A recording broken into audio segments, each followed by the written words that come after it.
Saudações, Jonas aqui, sejam todos muito bem-vindos a mais um vídeo com dicas de cravação de joias.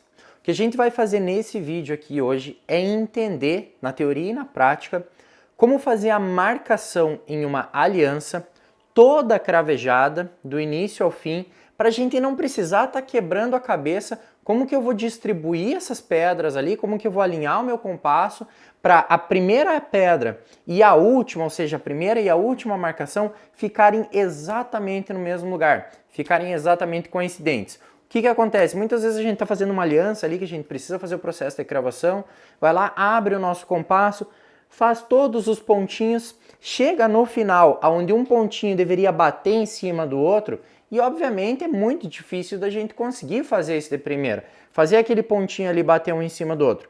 Aí a gente vai fazendo ajustes com o compasso, jogando um pouquinho para um lado, um pouquinho para o outro, e nunca consegue acertar isso de forma definitiva. Mas com a técnica que eu vou te passar aqui, tu nunca mais vai passar por isso. O que acontece? De onde surgiu essa dúvida? Eu tenho um canal lá no Telegram, onde eu faço lives e trago alguns conteúdos mais próximos do pessoal que está ali. A gente troca uma ideia mais próxima sobre cravações. E a gente estava fazendo uma cravação um pouquinho mais avançada nesse canal e surgiu a dúvida de uma pessoa que estava assistindo ali, que tinha entrado há pouco no canal. Jonas, como é que tu fez para essa marcação ficar tão perfeita? Para as pedrinhas ficarem tão bem distribuídas entre elas e não ter nenhuma cavalada, não ter um espaço maior de um lado do que do outro, e eu decidi fazer esse vídeo. Se tu quer fazer parte desse canal onde a gente faz conteúdos profundos, faz lives, troca ideias com os participantes, o link vai estar aqui na descrição. Bom, o que a gente vai precisar para fazer essa cravação acontecer? A gente vai precisar basicamente de duas ferramentas. Tu vê que aqui na minha bancada eu tenho uma bola de cravação, tenho meu microscópio, são ferramentas realmente muito importantes, mas não são imprescindíveis para trabalhar com cravação.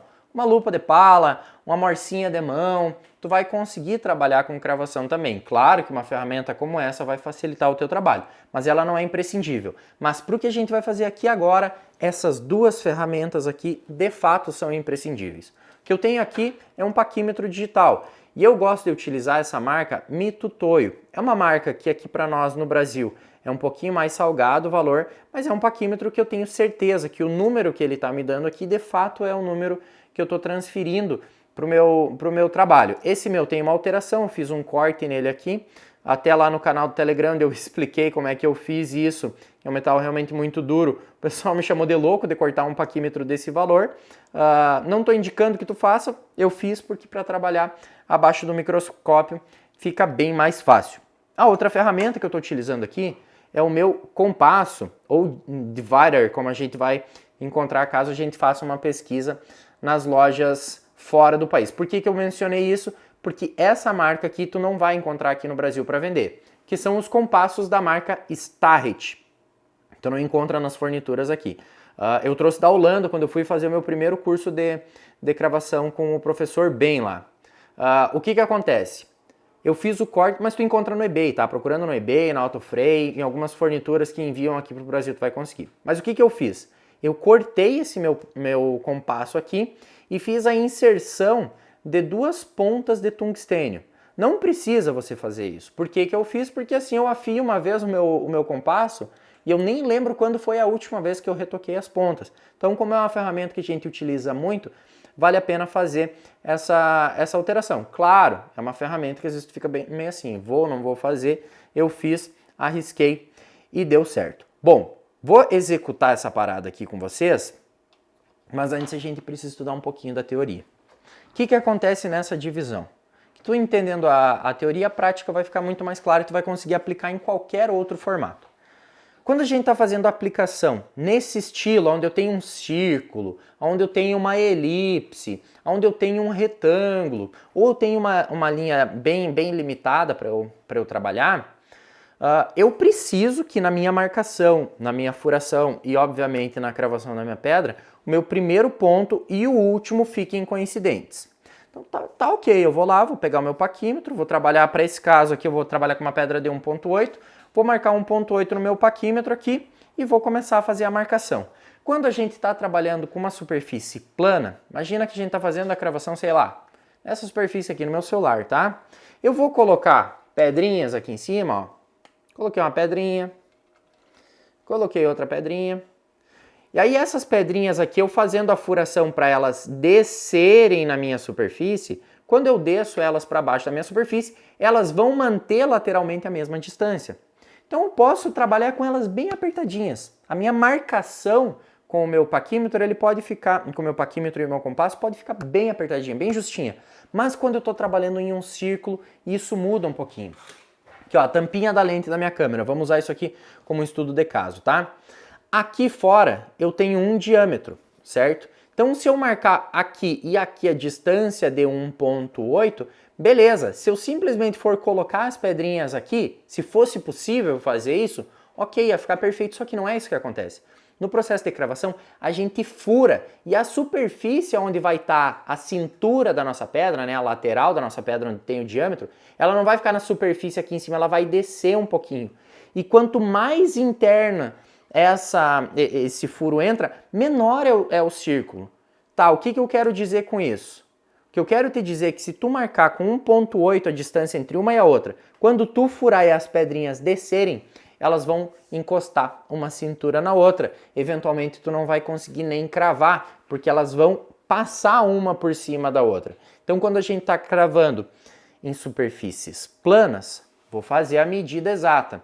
Quando eu estiver trabalhando em superfícies que não são planas, abauladas, como é o caso dessa aliança, minha medida precisa ser um pouquinho maior. E agora vamos botar número nisso, né? Falei como é que o negócio acontece, mas quanto maior? Da onde que eu tirei esse número? Primeiro ponto, se tu está trabalhando em uma superfície plana, e vamos imaginar que tu está trabalhando com uma pedra de 1,8, tu vai variar de 0,01 a 0,03 de distância entre uma pedra e a outra. Como assim? Tu vai marcar de 1,81 até 1,83. Para uma superfície plana, essa medida está ok. 0,01 a 0,03. Quando tu está trabalhando em uma aliança, esse número aumenta. Tu vai trabalhar de 0,03 a 0,05. Tá, Jonas? E se eu quiser deixar o espaço maior entre uma pedra? Ok, daí tu pode. Bota a distância que tu quiser para servir na tua superfície aqui. Aqui eu tô te falando quais são as medidas para te deixar as tuas pedrinhas o mais próximo possível para a gente ter uma cravação de alta qualidade. E quando que eu decido pelo menor ou pelo maior número? Se as tuas pedras são calibradinhas e tu já tem uma habilidade em marcação, furação e o processo de cravação e limpeza, pode trabalhar com a menor medida. Em uma chapa, 1,81 ficaria ok, e em uma circunferência, em uma aliança, 1,83 ficaria ok. Mas se não for esse o caso, se as tuas pedras não estiverem perfeitamente calibradas ou a tua habilidade ainda não está 100% afiada, vai na medida mais alta. Para superfícies planas, 1,83, por exemplo, e para superfícies como essa aliança aqui que a gente vai fazer, 1,85 vai te dar um trabalho legal. Feita essa teoria e essa introdução, e lembrando mais uma vez que o link para o nosso canal do Telegram está aqui abaixo para a gente trocar algumas ideias mais próximas, eu vou aqui para baixo do meu microscópio e vou gravar o processo contigo. Então o que a gente vai fazer primeiro, pessoal? Eu vou dividir a minha aliança no meio. Eu vou fazer uma linha de fora a fora aqui. Deixa eu dar um zoom aqui para ficar mais fácil essa visualização para vocês. Então o que rola? Eu vou fazer esse meu traço aqui, ó, de fora a fora. A olho eu venho e faço uma linha, um risquinho, bem de leve. Rodo para o outro lado e vou fazer a mesma linha do outro lado aqui. E tu percebe, obviamente, aqui que as duas linhas não estão coincidentes. Eu fiz isso de propósito. Não que eu fosse conseguir fazer perfeito de primeira, mas o que acontece? Eu vou fechar um pouquinho meu compasso, de pouquinho em pouquinho, e vou passando. Até que eu perceber, ó, passei, fechei demais, vou abrir um pouquinho. Até que eu percebo que a minha linha que eu estou fazendo fica exatamente no centro das duas. Quando eu percebo que o meu risco está saindo bem no centro das duas, está feita a minha marcação, está feita a abertura perfeita do meu compasso. Aí eu vou girar, ó, de fora a fora, fazer o meu círculo. Pronto, está feita a nossa primeira marcação. Agora eu vou trabalhar um pouquinho com o meu paquímetro. Liguei aqui o meu paquímetro, zeradinho, vou lá em 1,83. Aí, travei, certo? O que eu vou fazer agora? Vou pegar o meu compasso, vamos ajustar um zoom aqui para vocês enxergarem bem o que eu estou fazendo. Deixa eu ajustar o foco aqui. E aí eu vou abrir o meu compasso e vou fechar ele até que as pontinhas do meu compasso fiquem coincidentes com as pontinhas do meu paquímetro. Show de bola! Vamos trabalhar agora aqui na bolinha, na nossa aliança. O que eu vou fazer? Olha só. Tem essa pecinha aqui atrás no nosso compasso, ó, essa partezinha, que às vezes a gente não usa. Às vezes as pessoas seguram o compasso assim e vão pinicando ali a nossa peça. O que acontece? Essa peça aqui, ó, essa parte do nosso compasso é a responsável pela leveza.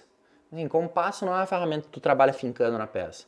Tu trabalha com leveza. Tu não quer fazer riscos na tua peça que tu sofra para tirar na lixa depois. São marcações suaves, sutis. E é isso que a gente vai fazer agora, ó. Eu vou posicionar aqui o meu compasso, ó. Posicionei. E vou trabalhar segurando lá na pontinha. Tu não tá enxergando porque eu tô com ele travado, mas eu tô segurando lá na pontinha, ó. E aí o movimento é coloca a ponta e roda. Coloca a ponta e volta. Coloca a ponta e roda. Coloca a ponta e volta. E assim a gente vai na nossa aliança inteira.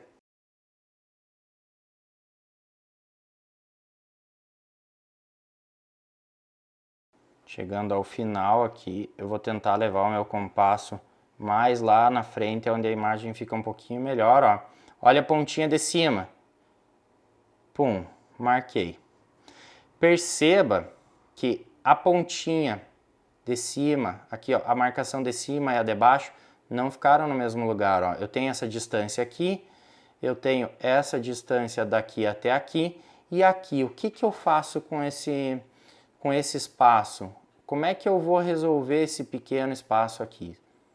E aí o que acontece? O pessoal começa a ficar abrindo, fechando o compasso, faz uma furação, joga um pouquinho para frente, um pouquinho para trás. E isso não resolve. Por quê? Porque tu precisa ajustar esses espaços da melhor forma possível. Tu precisa ajustar esses espaços de forma que fique o mais preciso possível. E como que a gente faz isso? Eu vou abrir, mas é assim, ó, é nada. É uma aberturinha assim, ó, é um fiozinho de cabelo no meu compasso. O que eu vou fazer aqui é o seguinte, ó, eu vou voltar nessa furação aqui e eu vou fazer muito de leve. Até vou dar um zoom aqui, ó, e ajustar o foco. Na verdade, eu não trabalho com tudo isso aqui de zoom. Eu tô fazendo dessa forma só para te conseguir enxergar, ó. E eu vou abrir um fiozinho de cabelo. Percebe? Ó, ele tava aqui. Eu vou abrir um fiozinho de cabelo. E agora o que eu vou fazer? Eu vou riscar, ó. Risquei. Fui pro próximo. Risquei. Fui pro próximo. Risquei. Fui pro próximo. Ó. Largo o meu compasso em cima do risco, ó. Risquei. Vou pro próximo. E em algum momento, esse risco vai dar em cima da nossa marcação. Tá vendo que ele está aproximando? Ó, risquei, próximo. Risquei, próximo. Eu acho que vai ser nesse. Aham. Aí, ó, gente. Vamos rodar isso aqui. E aí você vai ficar agora com a seguinte percepção. Eu tenho pontos e eu tenho linhas. Aonde você tem um ponto e uma linha próximas, como é esse aqui, você vai furar na linha. Aqui tu tem um ponto e uma linha próxima, fura na linha. Um ponto e uma linha próximo, fura na linha. Um ponto e uma linha próximo, fura na linha. Um ponto e uma linha próximo, fura na linha. Linha, linha, linha. Onde tem só ponto, fura no ponto. Onde tem só ponto, fura no ponto. Ó, só ponto, ponto. Aqui que a gente vai fazer a nossa furação. E aqui mais uma coisa que normalmente eu converso com o pessoal é, Jonas, eu vejo os vídeos dos americanos, vejo os vídeos dos russos lá fazendo cravação e algumas pessoas fazem a furação em cima da marcação, em cima da bolinha, outras pessoas fazem a furação nos espaços entre uma e a outra. Como que eu faço? Qual que é a certa e qual que é a errada? Não tem certo e não tem errado. As duas formas têm aplicações específicas. E isso é tema para um próximo vídeo que eu vou discutir lá no nosso canal do Telegram. Mais uma vez, o link está aqui embaixo. Quer ter acesso a isso? Entra no nosso canal. Não custa nada, tá? É um canal onde realmente a gente troca algumas ideias mais profundas e alguns assuntos que são polêmicos. Eu preciso do feedback em tempo real. Eu preciso trocar uma ideia com as pessoas imediatamente, assim que eu publico o material ou que eu faço uma abertura de live. E aqui no YouTube, quem está assistindo aqui pelo YouTube sabe que é um pouquinho mais difícil isso. Tu vai me mandar alguma pergunta ali no campo dos comentários, eu não vou conseguir imediatamente te responder com uma imagem, com uma visualização de algo. Quer ter acesso então a esses conteúdos, a essa troca de ideias mais pessoal, mais próxima da gente aqui? Link na descrição. Muito obrigado por ter assistido esse vídeo até o final. Manda o link para os teus amigos, para as pessoas que tu conhece que trabalham com joias. Se tu não está inscrito no canal, inscreva-se no canal, ajuda muito o nosso objetivo, que é levar esse conteúdo para mais pessoas que trabalham com joias. E deixa, por favor, o like para te contribuir para essa plataforma aqui, mostrar esse vídeo para mais pessoas. Eu te deixo um forte abraço e eu te vejo em breve.